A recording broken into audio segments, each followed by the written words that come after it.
Taste the Daily. அண்மை செய்தியை பார்த்துக் கொண்டிருக்கிறோம்.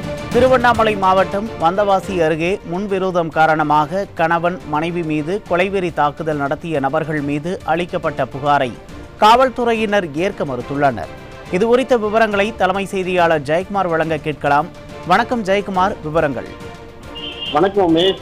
திருவண்ணாமலை மாவட்டம் வடவணக்கம்பாடி அருகே இருக்கக்கூடிய ரெட்டிக்குப்பம் பகுதியைச் சேர்ந்த கணவன் மனைவி மீது 4 பேர் கொண்ட கும்பல் கொடூரமான முறையில் தாக்கப்பட்டிருக்கிறார்கள். ரத்தம் சொட்ட சொட்ட காவல் நிலையத்துக்கு வந்தபோது கணவன் மனைவியுடைய புகாரை காவல்துறையினர் வாங்க மறுத்திருக்கிறார்கள்.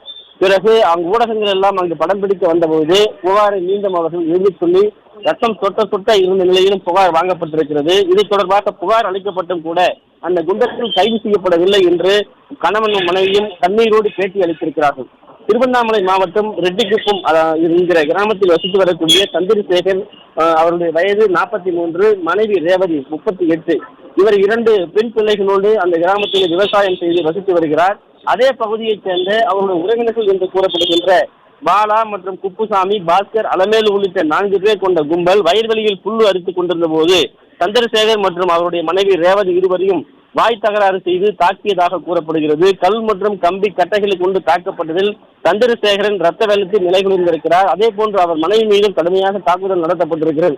இது தொடர்பாக சந்திரசேகர் அவரது மனைவி ரேவதி இருவரும் வடவணக்கம்பாடி காவல் நிலையத்தில் புகார் அளித்திருக்கிறார்கள். புகாரை வாங்குவதற்கு மறுத்திருக்கிறார்கள். நீங்கள் எழுதி தர வேண்டும் என்று தெரிவித்திருக்கிறார்கள். ரத்தம் சொட்ட சொட்ட தாக்கப்பட்ட சம்பவத்தில் அந்த வலியோடு வந்த ஒரு கணவன் மனைவி அலைகழிக்கப்பட்டிருக்கிறார்கள். பிறகு அவர்கள் தங்களுடைய கைப்பட புகாரை எழுதி கொடுத்திருக்கிறார்கள்.